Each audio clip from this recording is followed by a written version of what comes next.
Okay, hi everybody. Hopefully we have technology that works the way I expect it to tonight. We do have a big winter storm happening outside, and even our neighboring university has already canceled classes for tomorrow, which is not usual. They're usually one of the last ones to call it. So hopefully our internet is also going to be working. It says that I've got a keyframe frequency of 4 seconds or less, but this is the same frequency that I've always used, so hopefully we'll be okay. If not, then I guess we'll figure it out later, or I'll redo it, or I don't know. So, stream was healthy just a little bit ago, and if you are having problems seeing this or are watching this live, then please definitely feel free to comment in the chat menu and ask questions, or let me know that it's not coming through. It's been a little bit finicky. So today I'm going to work on showing you engraving glass tile front versus back with the Glowforge laser machine. We'll be using Inkscape to create our design in, and I have a couple of different tiles here to go through. I haven't done one of the styles of tile that I have, but I've done quite a few of these other ones, so just bear with me. So, hi everybody, my name is Shoshana Turner. Today is February 4th, 2020, and here we go. And my desk and my office and my workshop are all just a crazy giant disaster of a mess. So I was talking with someone yesterday who was looking at doing glass tiles with a laser and is wondering if Glowforge is going to be something that will work for her home-based small business needs, and told her that I would show her what it looks like to do glass tiles with the laser as opposed to how she's doing it right now, which is with etching cream. So I'm going to try to show you with my camera here. I just pulled it off the computer, what we're looking at. And I'm waiting for the leg to stop. So we've got two different tile types here. This is just a basic white tile from Home Depot, made in China. It's got this enamel paint coating on the back of it, and it is a clear tile, clear glass tile on the inside. So I've got two of those here, and I've got some others in my workshop that we can use if we need them. And then I've also got this version that I bought at Lowe's that is Ripley on the back. Also has, this paint on it, but it's colored on the inside. So the glass itself is clear glass, but the surface, the front surface, is also got this ripply texture to it. So all of the surfaces have a ripple texture to it, and but this one has a cream color backing, and then we've got a gray color backing. So two different ripple types here. I've got a blue one too, but I just decided I was going to play with these two. So those are the ones that we're going to be testing on today. You probably didn't see any of this because the camera moved. So we've got our gray one and our tan one, and then our just basic white tiles. And then over here on the floor, I have some different tiles that I had ordered from American Olean, and I'll grab them and I'll just pull them up to the camera instead and kind of show you what was going on. So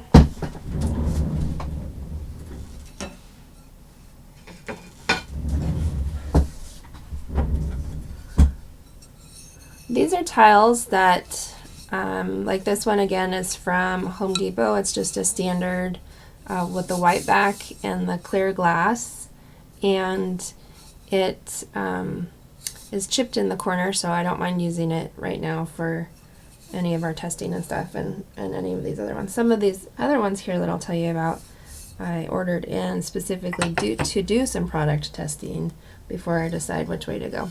But I wanted to show you, this is the longest tile engrave that I've ever done, and it's a big tile. It's, you know, we've got our 1 foot, it's a 16-inch long tile, and width is 4 inches, so it's 4 by 16 standard thickness. And the glass inside is a green glass as opposed to a clear glass, so that does make a difference with some of what it looks like when the laser is done with it. This one though, I tried to do an image on, or a photo, and I don't know if you can see it very well, but it turned out, it didn't turn out like I hoped it would, but it turned out surprising. So this one I ran on the Glowforge for almost 2 days straight, using pass after pass after pass, because what I was trying to do was I was trying to remove the coating on the back to see how it looked with doing the picture. So after each pass I would look in on it and see where we're at with removing the backing that's on here. I'm just kind of judging at what point do I like the picture when it is pulled out. So this is a scenery picture. You can see there's some fields right here, and there's a forest and hill line and trees in the distance, and then up here was some clouds and stuff. So this is, I'm on the Palouse, which is a bunch of rolling hills, and it turned out pretty good.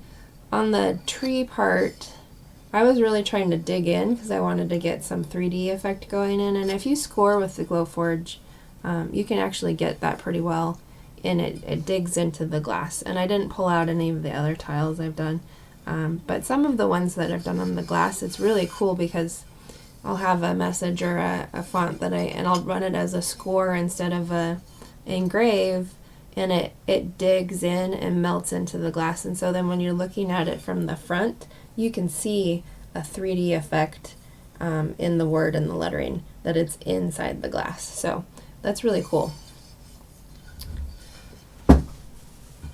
For these other ones here I mentioned, there's all of these different colors that are available, and these I had ordered through American Oleum because I had a period of time there where I was really into doing tiles and wanted to start spreading out into other colors. And you can probably get just some clear glass and paint it yourself, or I'm sure there's some way to remove this back coating that's on here, but why if you can already get it colored? So the ones that I have back here on the floor, I've got a black, a gray, a brown, a blue, kind of a cranberry red, and then a bright red. And then this tannish version and this other grayish tannish version I actually got from a Habitat for Humanity home reuse store. And so anytime I'm traveling, I'll stop in on those stores and see what they've got going on that I can engrave on, and I'll always go to the tile section and go through and ended up with a load of tile that I bring back home, or rock, or whatever. So these are kind of fun because you can get really good deals on these. Sometimes they're $3 a tile, sometimes they're $1 a tile. It just kind of varies. But one thing that I did though was, once I was finding these and actually finding them in their cases, so I knew what brand it is, because these ones are unmarked, they don't have any stickers on them. I went to the company and ordered some samples of a lot of the clear glass tiles that they have. So all of these ones that I ordered that are the American Oleum type have this green glass that's on the inside. And so I haven't done enough lasering with them yet. I haven't ran these tests. I have a giant stack of tiles to go through and test sometime to see what I like and how I would use them and stuff for my art. But it definitely makes a difference as to whether or not you're using tiles that are green glass versus clear glass.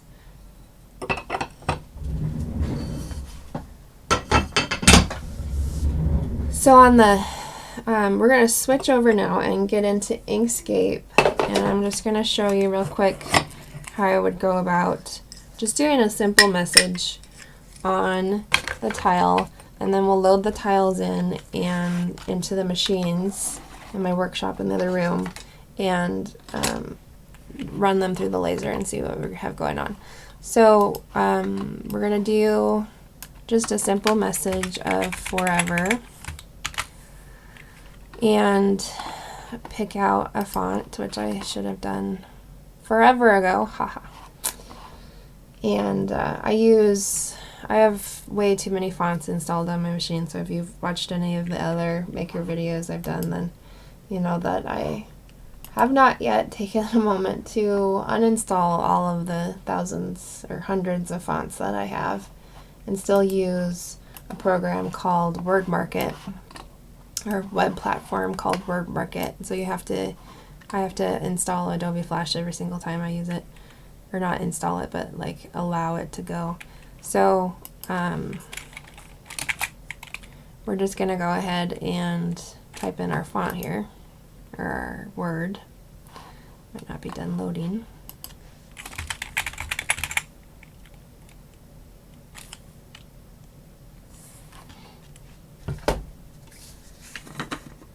That didn't work.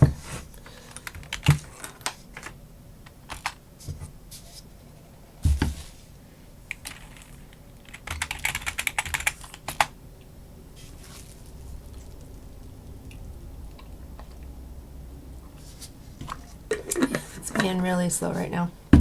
Anyway, so what WordMarket does is it reads all the fonts that you've got installed on your computer. Whatever. It's spelled wrong, but we got the, well, it already wanted me to. So the computer is now running slow because I think I have too much open.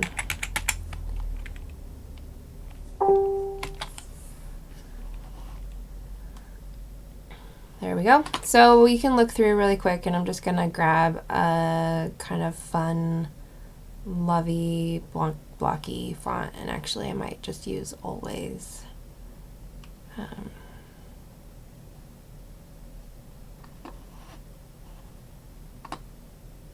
So here's Always. Maybe not. Let's just do Aliens Among Us. So in Inkscape, I have my font or my word created. If I double click back into it, I can highlight it and I can go up here and I can change the font. It always defaults to sans serif. There's probably somewhere that I can change that. So Aliens Among Us is what I want to use. I'm going to change the spacing between my words just a little bit, and so I'm going to go up here and say I want it to spread out between my letters just a little bit. There we go. And so one of the settings or tiles, the ones we're going to do first is just our plain white, and so I need to know how big they are. So it's just a 6 by 3 by 6 here. So I'm going to go ahead and draw a box. I'm going to click on the box tool, and apparently the last time I used the box tool I also had rounded corners, so we're going to remove the rounded corners up here and say I want my width to be 6 and my height to be 3. So there's our 3 by 6 tile. So this is just our outline of what the tile is, and then I'm going to grab my word. I wonder if you can, let's change this outline so you can see it. I'm going to grab my word and pull it in here, and then I'm just going to fit it into the tile for now.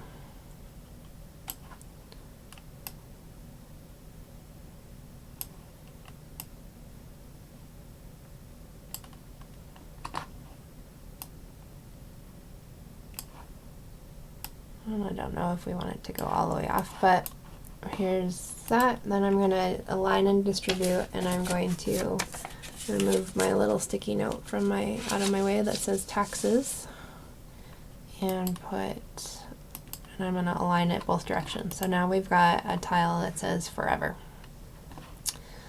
And then we're going to save. So one thing that I like to do is I'll either create a layer, so another layer, so that I can make sure that I save my font before I turn it into a vector, or I'll make a copy of it and just move it over to the side.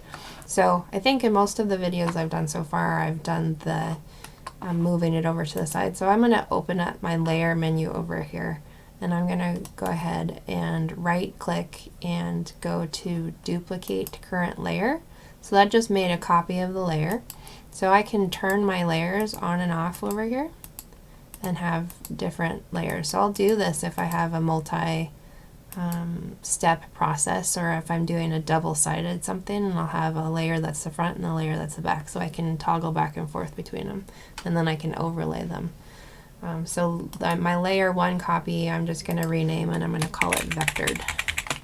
So I've got my layer 1, which is the original. I'm not going to change it. And then if I go into this file later, because I'm like, oh shoot, that was that font that I used for that project, then I can double click in it, and it will tell me what the font is. But then once I vector it, once I grab my word, so I just switched over to my vectored layer, turned off my original. Once I click on it and go path, object to path, it turns it into a vector, which is what the Glowforge reads for fonts. And so that's what it knows where it knows to start and stop for where it's going to be doing its lasering. Once it's turned into a vector, it doesn't know what font it is anymore, because it's just a shape. So I can't double click on this, and I can't go and change the text at this point. I can change how the text looks, and I can move nodes around and be like, okay, I want my F to look like that instead.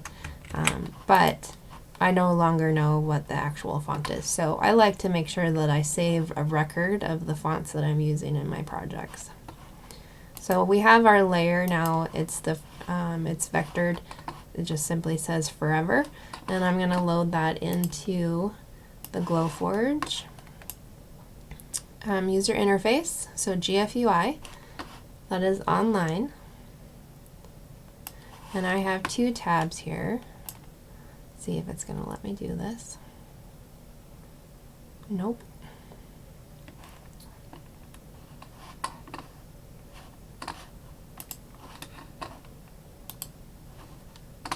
Totally just crapped out when I tried to bring it over. Okay, so we're just going to be a little patient, and I've got 2 tabs here because I have 2 machines in the other room, and so one is Lumberjack and the other one is Pippi.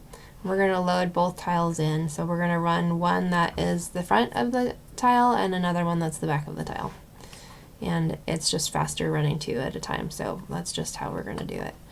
So I'm going to go ahead and upload my design into the Glowforge User Interface, and go remember where I actually put it.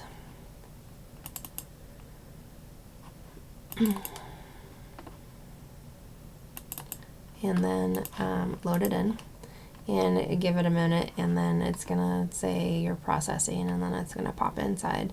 And now I've loaded it up to the server. So over here on my other tab, I can just hit refresh and I don't have to re-upload it. It's now into my account and it's there for me to choose. So that's kind of nice. Sometimes, like when I was running 3 machines there for a long time, I had 3 tabs open, and so I just had 3 different machines running. So here's my design. I can open it. Because though we're doing 2 different versions, I'm going to go ahead and make a copy of the design. So it's now a new file that I'm operating in, and I've got forever and copy of forever. So this one I'm going to rename, and I'm going to say forever front, and this one, oops, always do that. I'm going to drop down and I'm going to click rename, and I'm going to do forever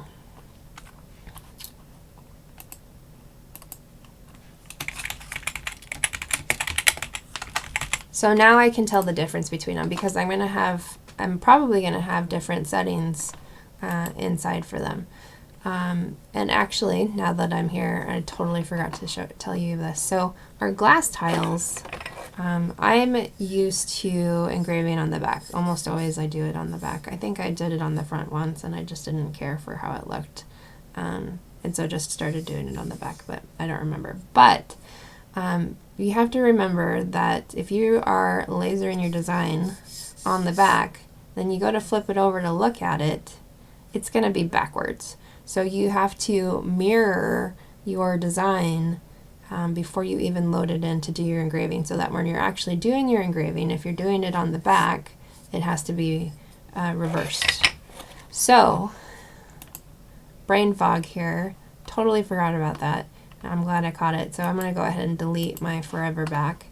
I'm going to go back down to my design here, and I'm just going to go ahead and duplicate the current layer again, and then it will take a bit to load because I still have GIMP open. I was doing some photo editing, so we'll close that down. So we'll go ahead and duplicate the current layer, and it's not going to do it.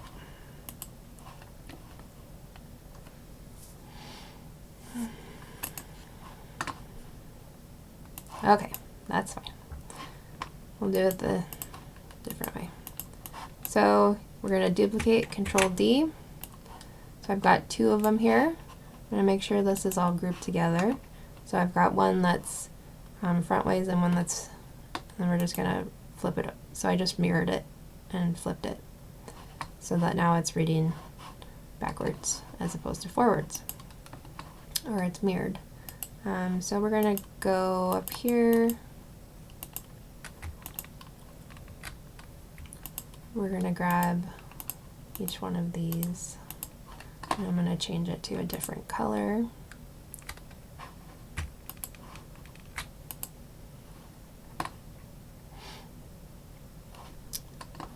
And I was still holding down Shift. So when you hold down Shift and you select your color, then that is going to do your outline color.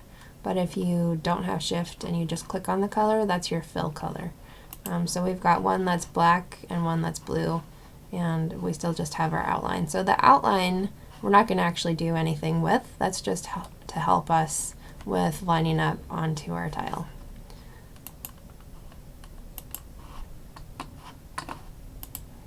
So hopefully this doesn't confuse any of you with having both of these in the same file.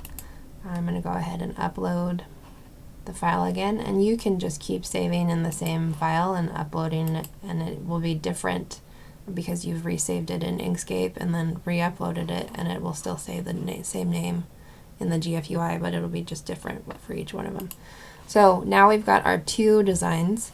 And over here on our settings panel, we've got the one that's going forward and the one that's going backwards. We don't actually care about the one that's going forward because we have that in our other file that we're going to load. So you can do a couple of things. You can leave it here and just completely ignore it. Don't even set settings into it.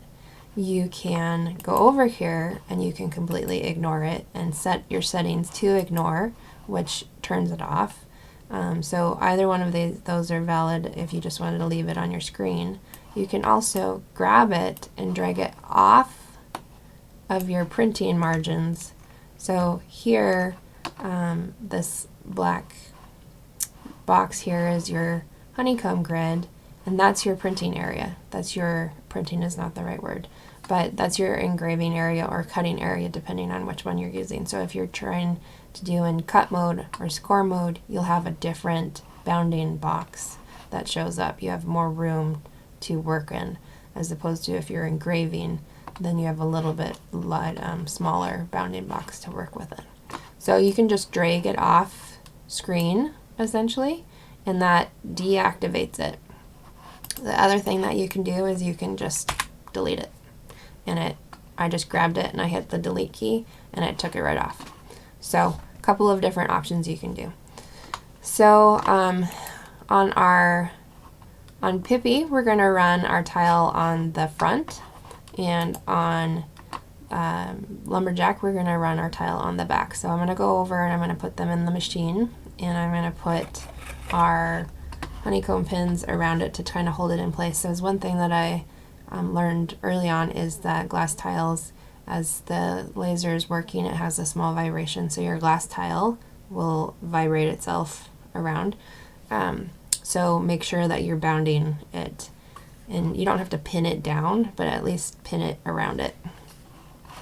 So let's turn on our Wise Cam so you can see, and I can talk to you from the other room. It's a little choppy, but you know, if there's something critical. The other thing that I'm going to do, because both machines are going to be running at the same time for this video, which is not something that I normally do, is we're going to go actually flip over, and we're going to turn on our compact filter mode for both machines. This is tile. I'm not too worried about the exhaust that needs to happen with this, and it's venting to the outside. It's not going to be creating a ton of debris, and so a lot of times when I do like I'll do some tiles at events or something like that, and I just won't have it blowing, because I don't really need to very much. I'm not doing a ton of them, so all right, that one's on, that one's on. All right, let's go put our white tiles in. Also gonna check in over here on our live chat and make sure that we're doing good.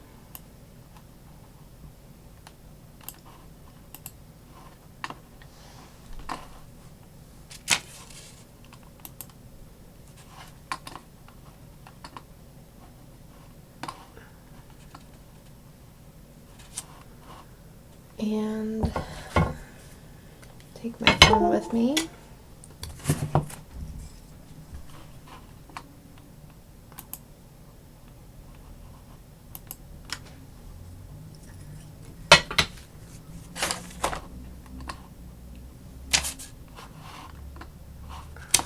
Sorry, just a minute. I gotta move the taxes sticky note again over to my third monitor and open this browser.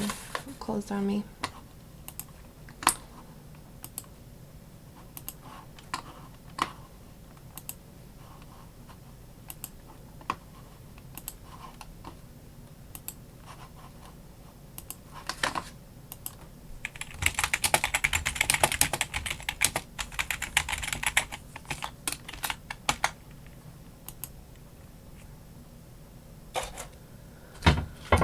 Okay.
Okay, so there's lots of tips out there for engraving on glass. Some people say you need to use a light coating of dish soap on glass or get it a little wet. And those are all, I'm sure, very valid advice, but I never have. And the reason behind that is that glass can only take so much heat. And so you're sending a high-powered beam of heat, of light, into it. And after so long, it's not going to take it anymore and it will crack your glass. And so I have exploded a tile before. That's probably a rough way to say it. It didn't explode, but it took enough heat that it shattered the tile and broke it off into pieces before. But otherwise, anytime I do the back of the tile, I just go at full speed, full power. We have Pro machines, and it turns out beautifully. I've done scoring before where it's a lot more of a higher pinpoint power, and as I said, it sends it deeper into the glass, which creates this really cool 3D effect. So we're just going to do basic scoring for these, and we need to make sure that we're focusing on the material here. So let's get that measured in. These are just standard tiles. They're 0.318 thick. And so I'm going to use, the Glowforge operates through camera alignment mechanism. And so it is going to send a beam of light down to the material. It bounces back, and then it says, okay, this is the height of your material, so this is where your material is, and so this is the image of it and how far it is away, and it adjusts it all. And so now I can put my bounding box that I created onto the tile. Sorry, hopefully this is still streaming for you. OBS Studio just popped up and said it stopped streaming and that it was reconnecting. So I'm not quite sure at what point it was lost.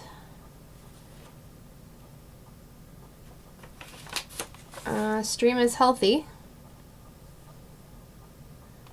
So we'll keep going on this, and hopefully you are able to see what I'm doing. So recap a little bit. I loaded it in Glowforge. I set the set focus on the tiles, and now I'm just working on fine-tuning it a little bit to line up the bounding box that I have here to line up on all of the edges. I zoomed in a little bit to give me a little bit better accuracy for moving my tile box around to get it to focus in on what I'm doing. And same thing over here on the back side of our tile. We're going to go ahead and get it lined up so it's a little more even. To zoom in and out, I just hold down Control and I roll my mouse wheel. There's probably other ways to do it. Control plus, that kind of stuff. And that looks fairly well even. There we go. I'm not too worried about the fact that my box that I created in Inkscape seems to be bigger than the tile.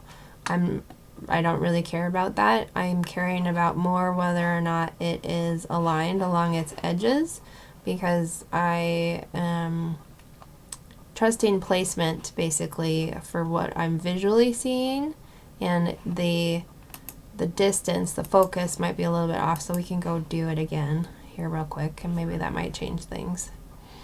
Oh, you can zoom in and up, in and out up here too. Cool.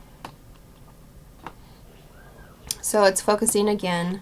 Not sure if you saw it moving on the other one a little earlier through our camera. Okay, so now we're at the point where it says no artwork on both of the forges, and the point of this little experiment is to see what the engraving looks like on the front versus the back for the same version, same tile.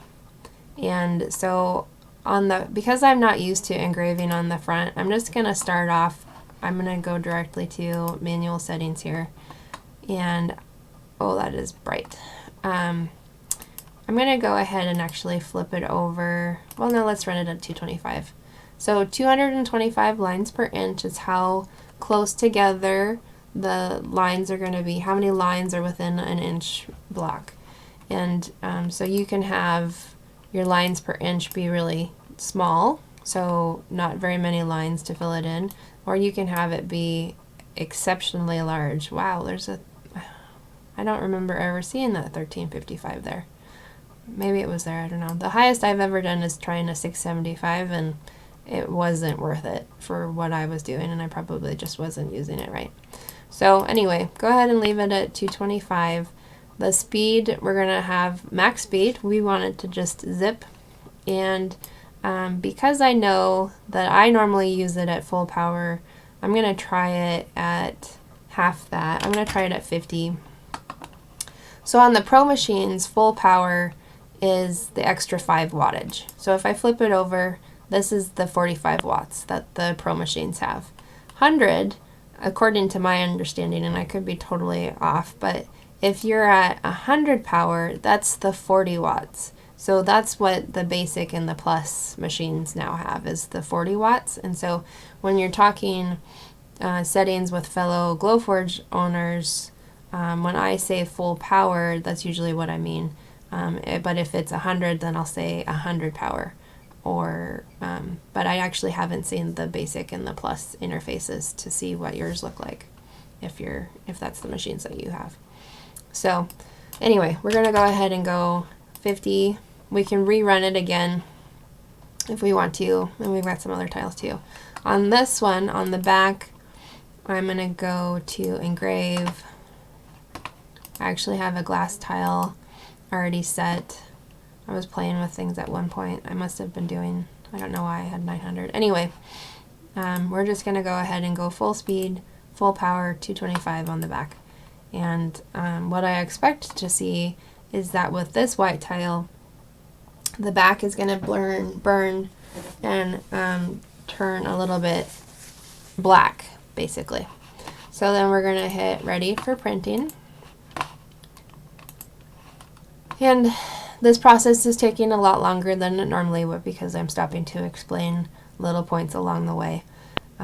But then it's going to, send it up to the cloud and do its algorithm for how it's going to control the machine. So this is all cloud-based software. And it runs through a whole bunch of calculations to decide which is going to be the most economical use of the laser's time. So this is going to take 16 minutes for it to engrave, and we're using a big blocky font, so it's going to engrave a good portion of the surface of this tile. Same thing over here, 16 minutes and 1 second, 16 minutes 5 seconds. So the difference in the time is actually because the one on Pippi, the one we're looking at right now, is off a little bit. It's not completely horizontal, and so there's a little bit more that it has to engrave as it's going back and forth. So I'm going to run over and hit the buttons.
So the machines aren't normally this quiet at all.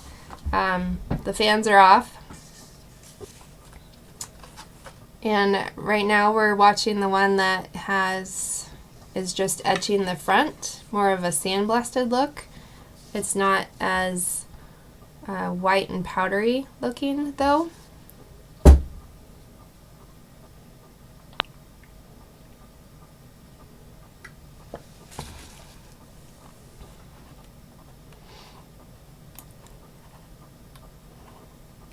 And then we've got the other one that's running on the back, which is etching it into a kind of a black color. And so I had a thought actually while I was looking at the one on the front. So while this is hanging out, I'm just going to leave this going back and forth. I know it's completely entertaining. Blow this up here for you.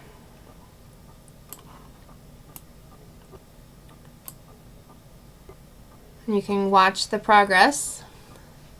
And I am going to go grab some of my markers that I left downstairs on the kitchen counter. And maybe grab a throat drop because I seem to have a little tickle going on.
Okay. We're just kind of hanging out and watching the Forge do its thing. That's probably one of the downsides of live streaming, is filling time, because with the video capture I just took different videos, but then I had all of these different segments that I had to get from my phone to my computer, and that took forever, and then I had to splice them together, which took forever. And then I had to upload it, which took forever. Anyway, so apologize. I don't really have a way to zip this back through. Sorry, I was moving the mouse and showing you the fast speed of the laser when I was doing that zip sound. And it's late here, and you get loopy Shoshana when it's late at night. And sometimes you get loopy Shoshana in the middle of the day. So, we're just kind of hanging out. Our time here, we're at 6 minutes and 40 seconds. And you can see where it's marked the tile, at least I can, with the difference in the shading and such. So what I went down to get was these oil-based paint pens that I've got a while back to use on projects. Some of them are still in their little cellophane wrappers, plastic wrapper, but I got to thinking, a lot of the recommendations for when you're doing engraved tiles and coloring them is to make sure that you use oil-based Sharpies. I haven't seen a whole lot of discussion on other markers to use. It's always Sharpies. And I have,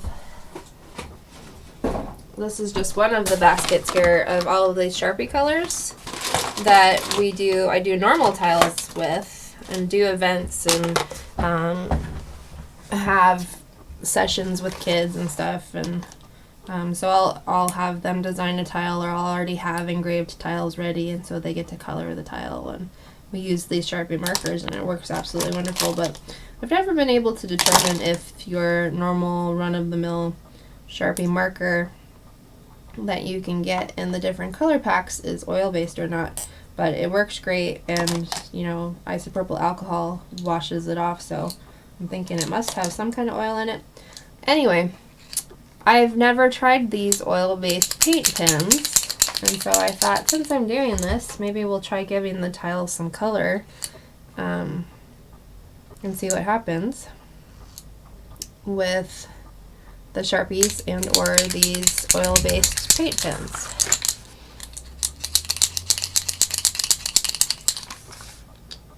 It says it writes on glass.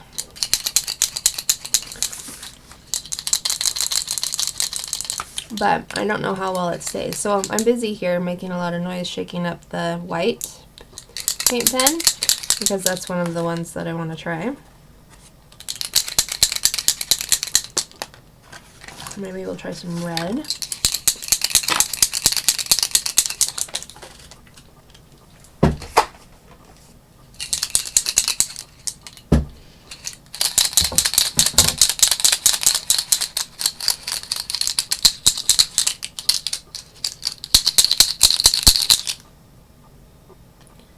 I'm going to message the person that I'm mostly doing this for. Actually, I could probably just ask her and she could reply. Do you want a particular color?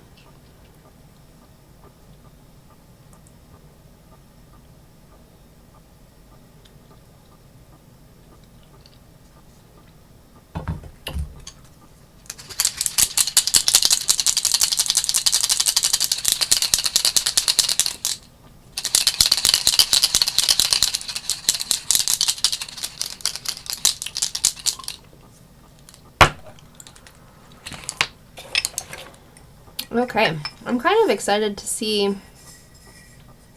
these Ripley tiles. I bought back in October or November. There was a site that was doing a bundle on brain, Fortuna, I think. Anyways, doing a bundle of all of their designs for a special $40 price. I think it must have been right around Black Friday, if that makes sense. Anyway, so I went ahead and bought it because I had the blue Ripley tile and these ones, and they're more ocean scape designs, mermaids and fishes and all kinds of stuff. So I thought that would be super cool to put on these Ripley tiles to see if they worked out, because it has this illusion of actually looking through water. So when you're moving the tile around here, I don't know if you can tell very easily, but anyway, it's really cool how the light kind of plays through the ripples inside the tile. And so I thought, well, what if there was an image back there?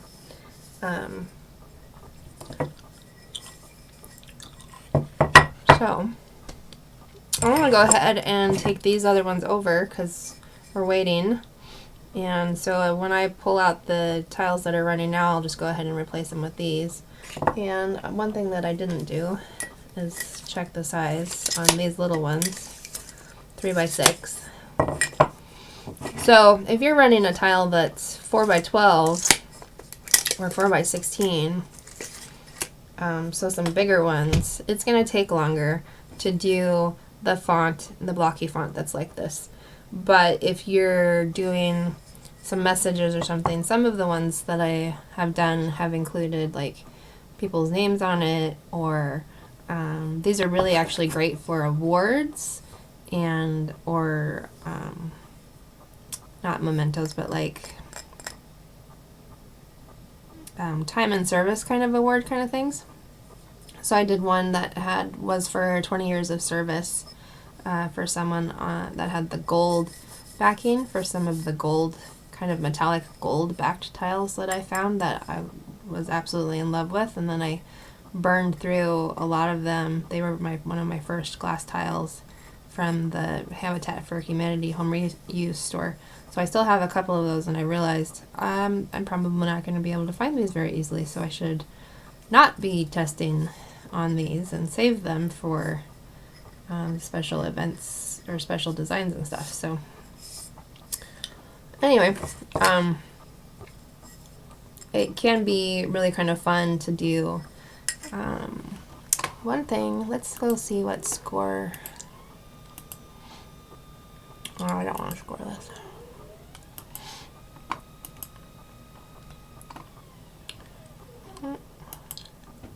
It's done.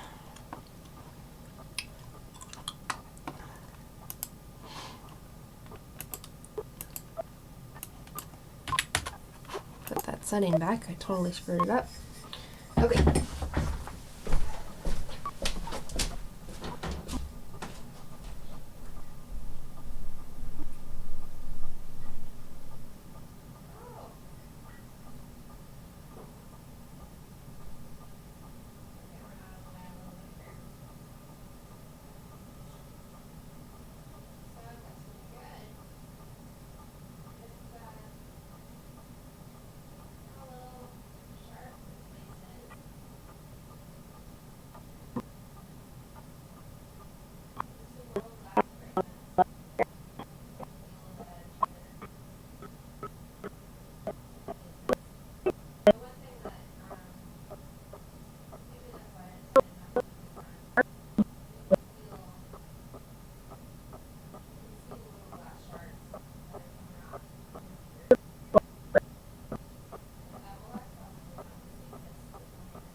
Okay, I'm gonna do, because we opened the lid, I have to do a set focus again on our new tiles that I just popped in. So I'm just gonna do that really quick here so we can get those going. And then show you, here is the engraved on the back, and I can see the lines going across. So if I, if I just look at it normal, so 225 was probably not the best level. I can also tell that it was a little bit crooked, and so it wasn't perfectly horizontal, because when I do hold it and look at it kind of straight on, the lines are a little bit of it at an angle, which actually has a really cool effect. So then on the front, looking through the glass, I don't know if Alexa, lights on. Let's get my overhead light on here. You can, it's got this iridescent metallic, so it looks like it's this metallic silvery black on the inside. So when I move it around, it's actually really cool. And the lines don't bug me on this, and with the lines going off a little bit uneven, it has this really cool effect to it. It's probably hard to see.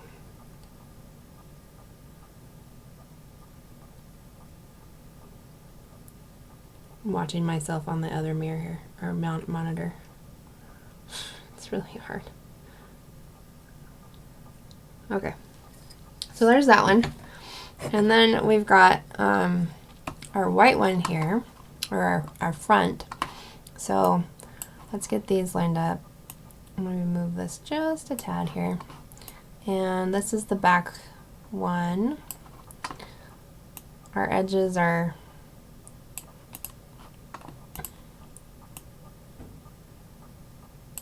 not as square.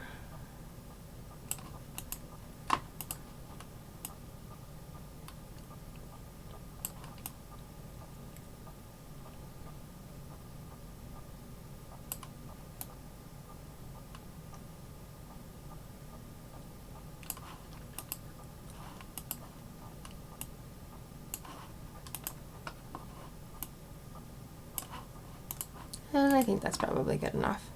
I have had, sometimes tiles are actually really hard to line up on, and so then I started putting this bounding box around it, which helped. But your alignment can be, your camera alignment can be a little off.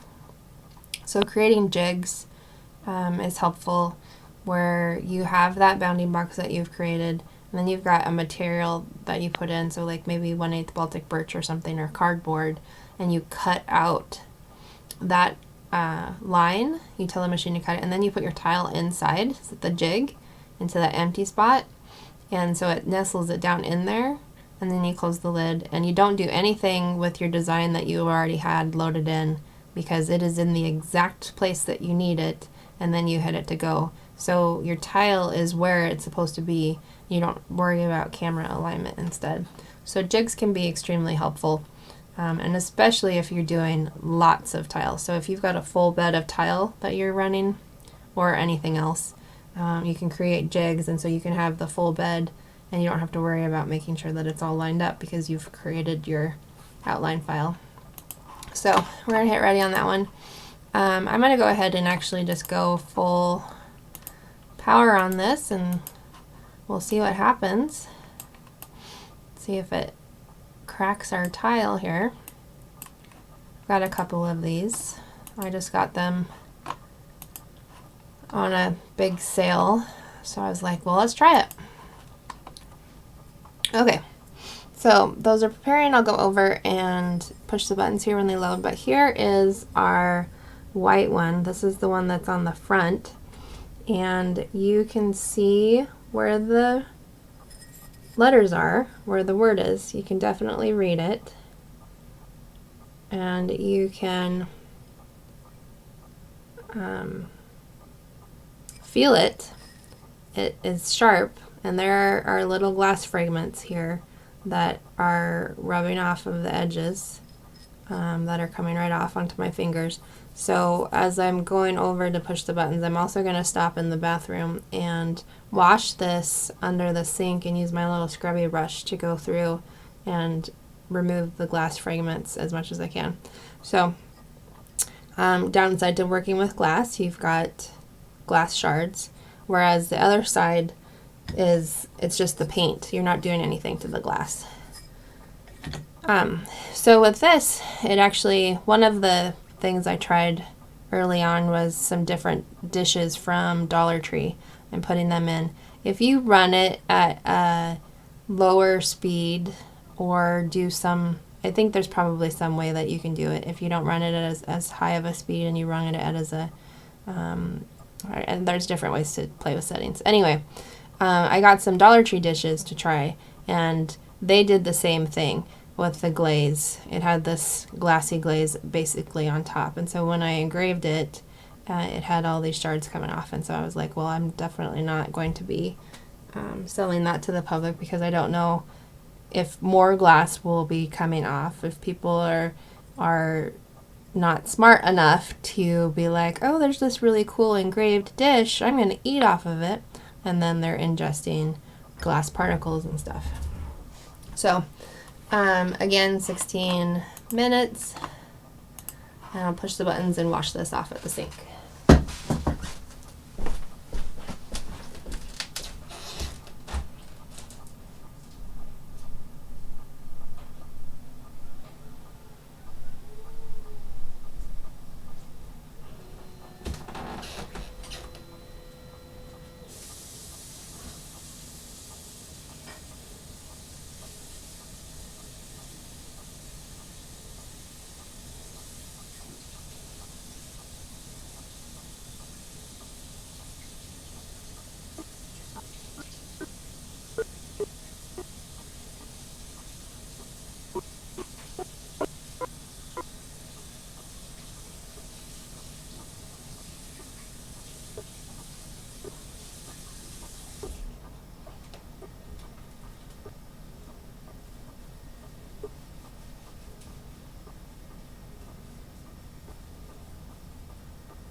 So here's our white tile all nice and cleaned off. I'm running my fingers over it and there's no more glass shards that I can feel, which is actually pretty awesome. That dish I was telling you about didn't have that. I washed it like 3 or 4 times and finally I was like, okay, this is not going to work. So it really actually does have this really cool etched glass look. It's not as white as what you would expect if you're sandblasting it, but it's definitely a different approach to things. And I'm going to go ahead and take some pictures here. And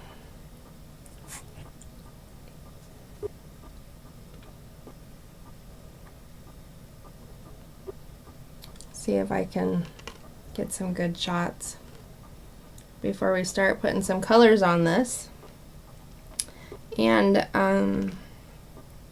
when I go to the other room, we have a Wise camera that we're recording with. And so basically I'm trying to remember to recap what I said in the other room when I come back here, because we're still trying to figure out the technology with doing these recordings and being able to pick up what we're doing.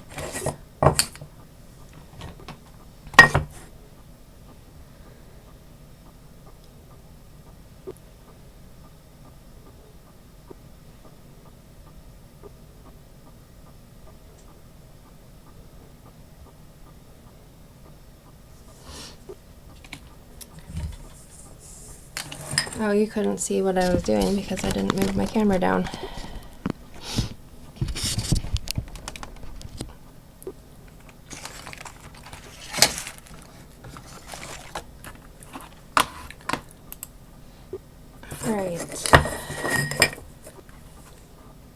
make this one bigger.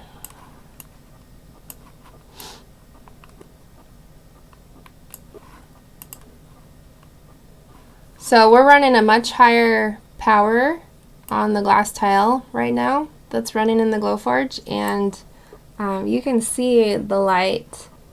You can see it when it's hitting. So there's this light that's emitting.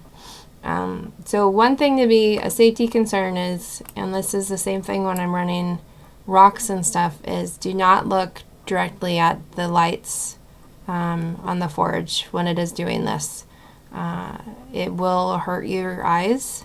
It can burn your retinas. It's just like looking at the sun. It's just like when you're doing, when people are welding, they have special helmets and visors and stuff that they wear to look through. So just be very careful about your eye safety with this.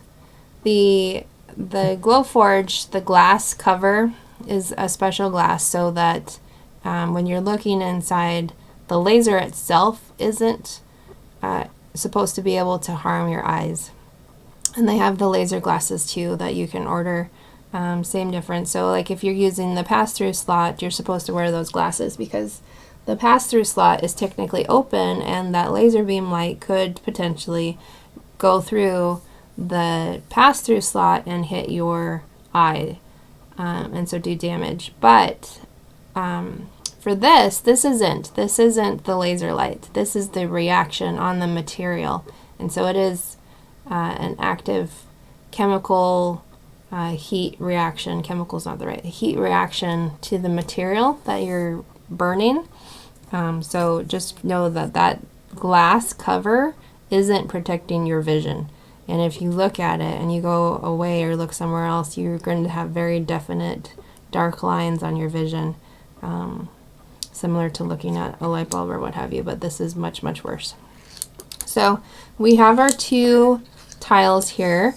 I'm pretty positive that if we color the black one, it's not going to show a whole lot, if any, but we'll give it a go. And then we've got our white one here. So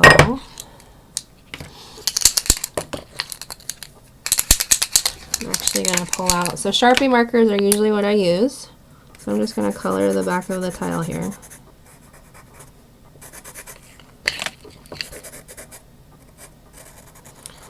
And I'll flip it over.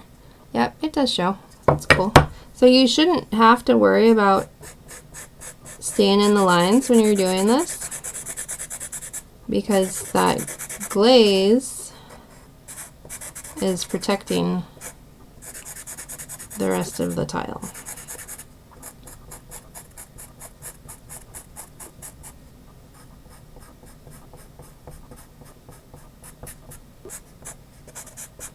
So I just colored it and flip it over here. You can kind of see now it's darker and it's got a little red tint periodically through that metallic shimmer. So that's kind of fun. So that was the red Sharpie, and it's still drying, which I didn't grab the paper towels, so I'll just kind of dab at this with this tissue.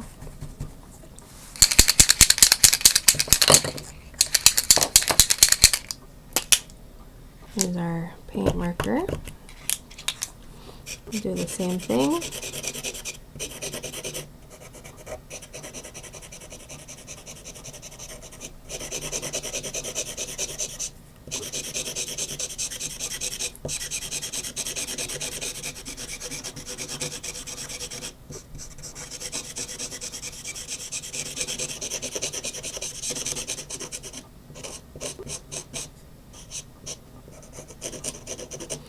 I really like making stuff, and I like doing these videos because I'm like, well, I don't know how this will work, but so what the hell, let's just try it.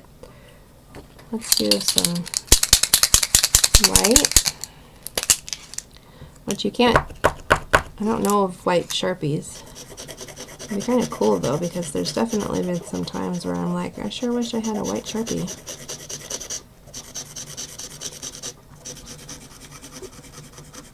There you go, folks, your $1 million idea. White Sharpies. If you're watching this and you're like, there's white Sharpies, this lady's crazy, then definitely let me know. Like, link me to it. And I will check it out and try it.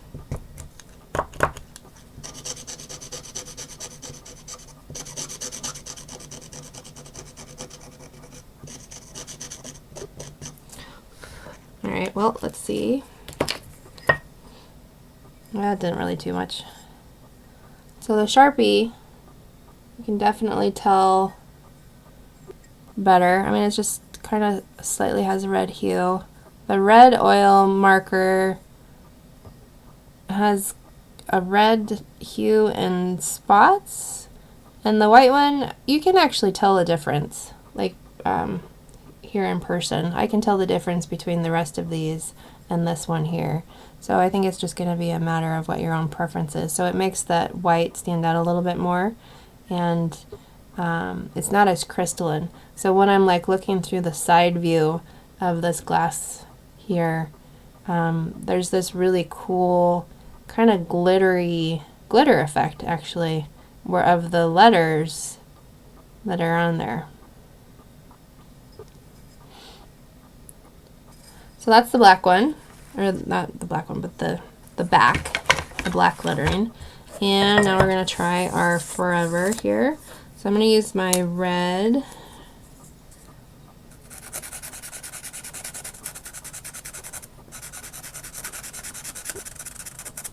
And glass is much easier, or awesome, because what you do is you just fill in all of your your engraved area. So the same thing with if you're doing regular tiles, ceramic tiles, porcelain tiles. You just color it in, and then I'm going to grab a paper towel.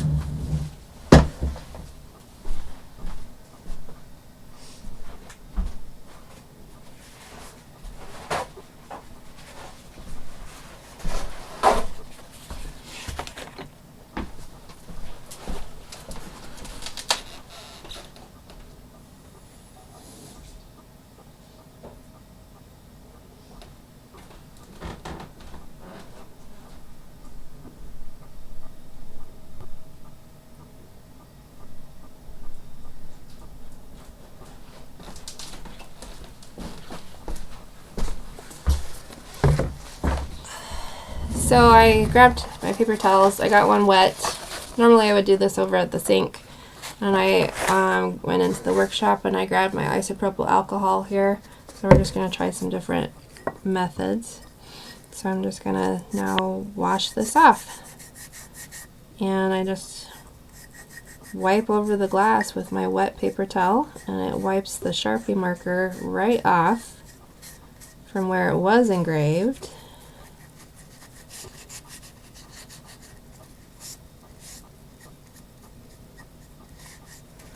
And I'm being careful not to get any of that red over here in the other letters, because it will stain the other letters too.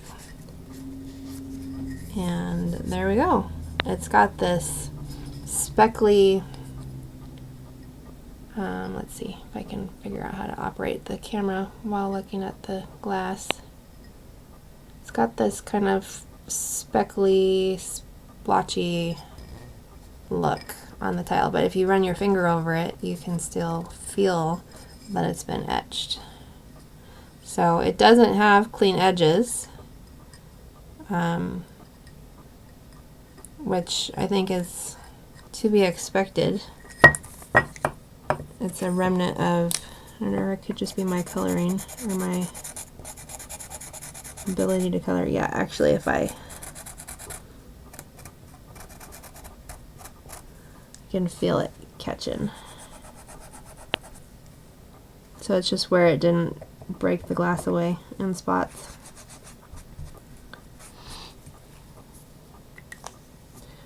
But it's still cool. Okay, so let's do our red acrylic one.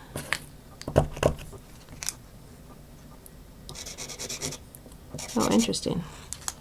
Looks kind of orange. my red paint looks quite orange on this glass.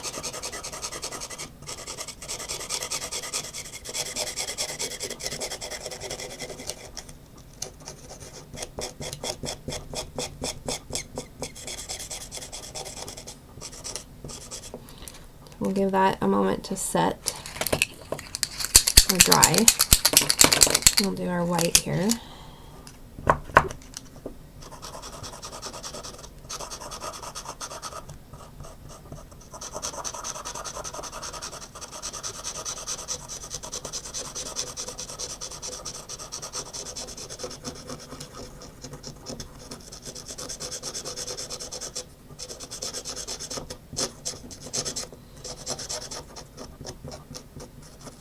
It would definitely be faster to paint it on with a paintbrush if you're going to use some kind of oil-based paint, but if you're doing detail work and this actually works, then paint markers are pretty convenient.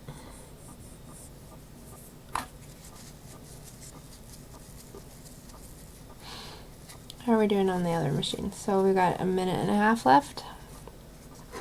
So isopropyl alcohol, while that paint is drying, is actually can do some pretty cool effects. Like when you're doing white ceramic tiles or any other ones, and you do your Sharpie marker, you can wash it off with water, that's fine. But you can also go over it with isopropyl alcohol, and it changes the color of the ink. It dulls it, so it turns it more into a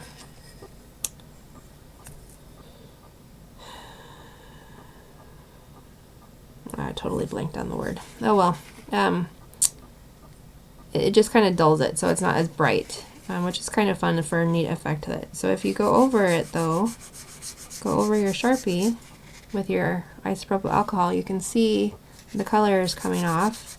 So you can change your color.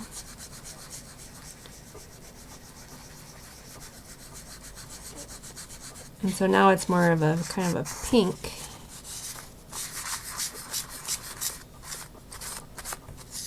And it just wipes right off of the other parts of the glass.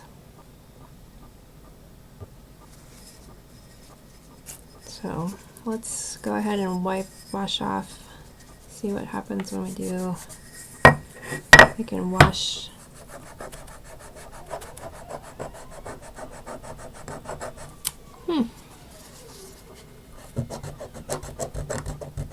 I have to take this one to the sink. Oh, there we go.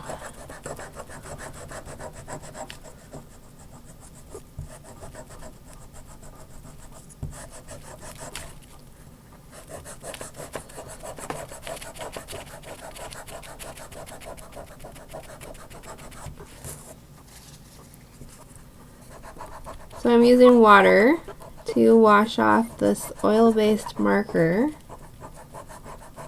and what it's doing is it is wiping it off where it hasn't been engraved, but the ink and the color is staying behind where it was engraved.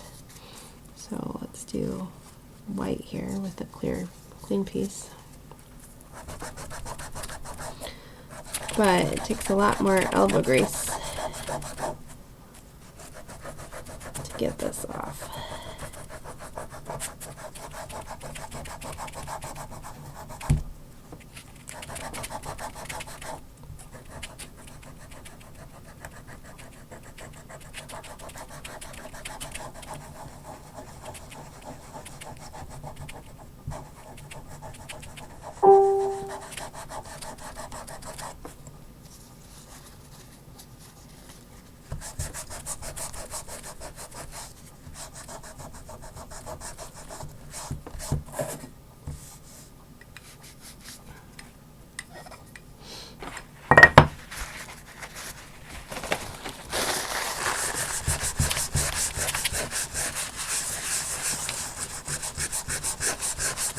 So you can add color to your front, and it is kind of this light. It does look a little more orange, like if I look at the screen as opposed to looking at the tile here. It It is faint. There's more, it's redder here in person than it is. It's looking orange on the screen. But anyway, here's our Sharpie marker and our oil-based paint pen with the red, and then our oil-based paint pen in white. And if I use my fingernail to try to scratch it, that color doesn't come off, but I got a little glass shard action going on there. So I'm sure it needs another good scrub. Well, there's some paint on the edge of the tile here. Anyway, so just different effects, I think, depending on what you're looking for. I do like the frosted look, though, of the plain glass. And it's definitely fun to run your hand over.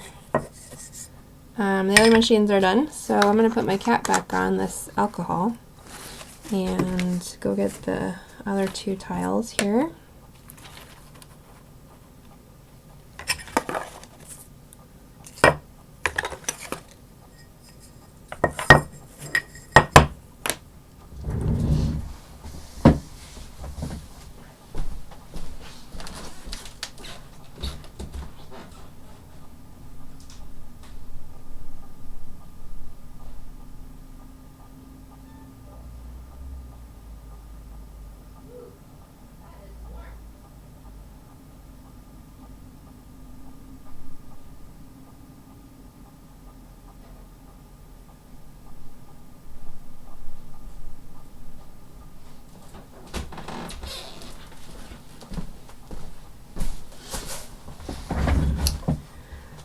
Okay, good news is we didn't crack either one of them.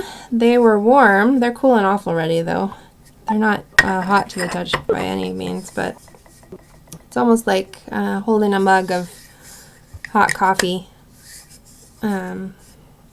So here is our kind of cream colored backing of our Ripley tile, and you can see the forever on it.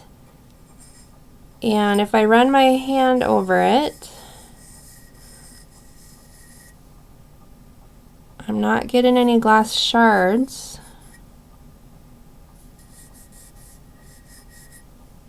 Huh, that's cool. Like, there's a little, I can feel the edges, and they're sharper, but not like, oh, it's gonna cut me sharp. So I haven't washed this yet. One thing to note, though, is there is this white line that's going down, going through the middle here. And so this glass has this contour built into it, and the focus only focused on one spot. So the surface changes, and this, there's a dip right here. This, I think, is because it was just a different focus level. It's not horrible, but you can definitely tell it's there, and it gets a little darker of the white coming across.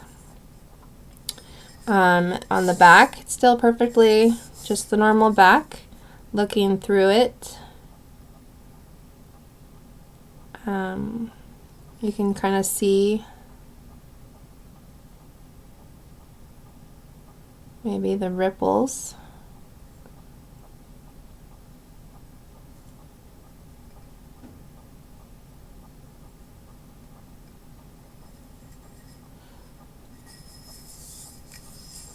So I'll take that one over and wash it. And then our one that we did on on the back of the ripple tile with the gray turned out pretty awesome, I think. And you can, like, it has a bigger area here, and then it kind of comes in. And so you can see more of your tile there than over here where it kind of dips in. But again, it's got the same look as our other one did, with this metallic glittery sheen to it, so that when you're moving it around, or even just looking at it, you can see. and then again it wasn't completely horizontal, so it's got the lines going off at a little bit of a horizontal distance. So overall, that's pretty cool.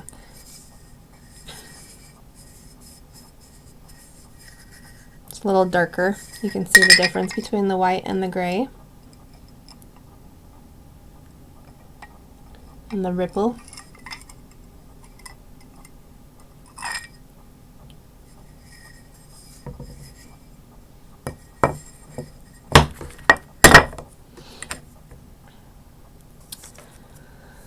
Alright, I'm going to go wash this off really quick and then we'll try it with our marker.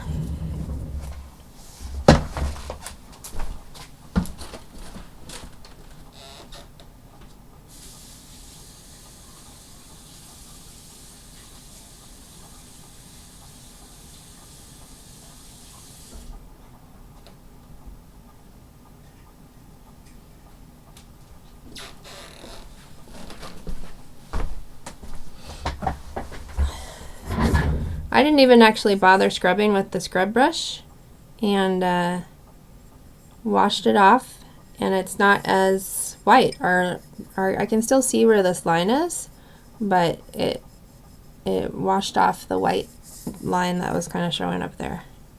But I know it's there. I think anybody else would be like, just attribute it to the ripply effect of the glass, which is definitely noticeable. But so we're going to go ahead and just do the whole. Actually, I want to check my edges first.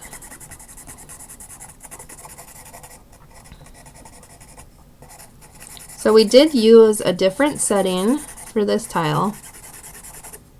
So we're not doing a fully valid experiment because we don't have a whole lot of control measures. Actually, one thing I want to show you, I don't know if you can tell here, but you'll notice that I was coloring here and the marker, it spreads, it bleeds. So if I just put my pen down here and it will spread outward as it goes through the channels in the glass. So it doesn't take a whole lot to color this. So I do want to check and see how clean my edges are for this one, which could be, yep, super clean edges. That's what I was thinking.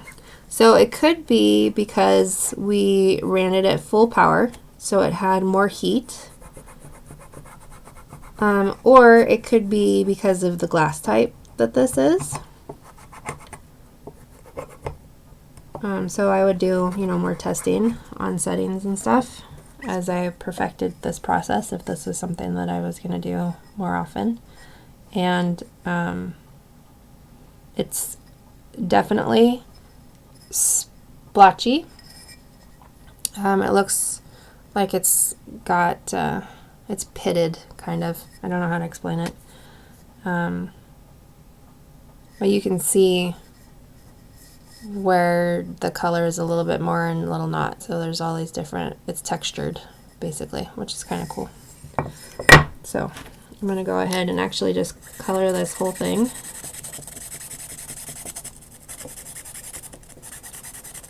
With red Sharpie, because I decided I don't like the oil paint.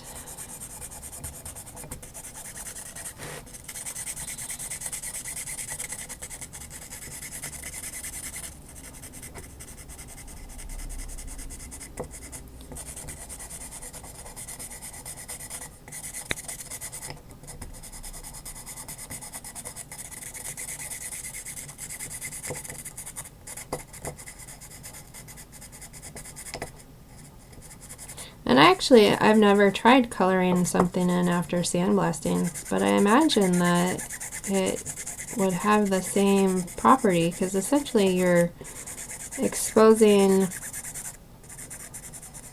cavities in the glass. You're eating into the protective glaze, and my chemistry, geology background is escaping me at the moment, so I definitely couldn't explain the process to you, but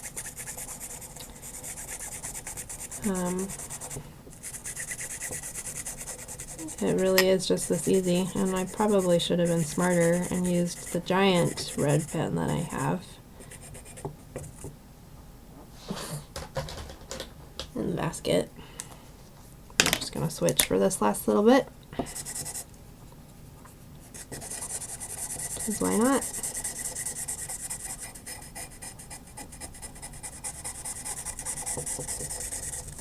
Alright, so I'm going to isopropyl alcohol it, actually.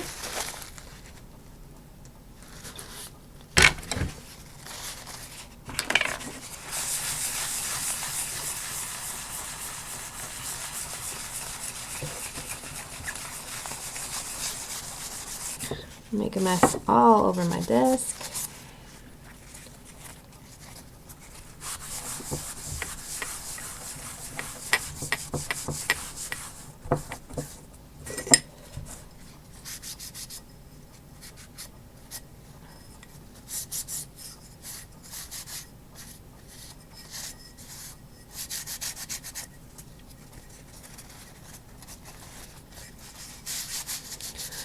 Maybe think about wearing gloves. I always forget to put gloves on, and so when I'm doing tiles, my fingers get nice and covered in ink. But there is our Forever in pink. Kind of pink. The red went away. So there you have it. Thanks for watching. If you have any questions,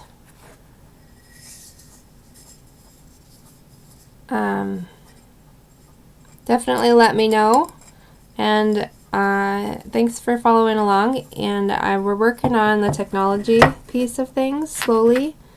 It costs money, and you gotta sell things in order to get to the money part, but let's see, I have some comments here.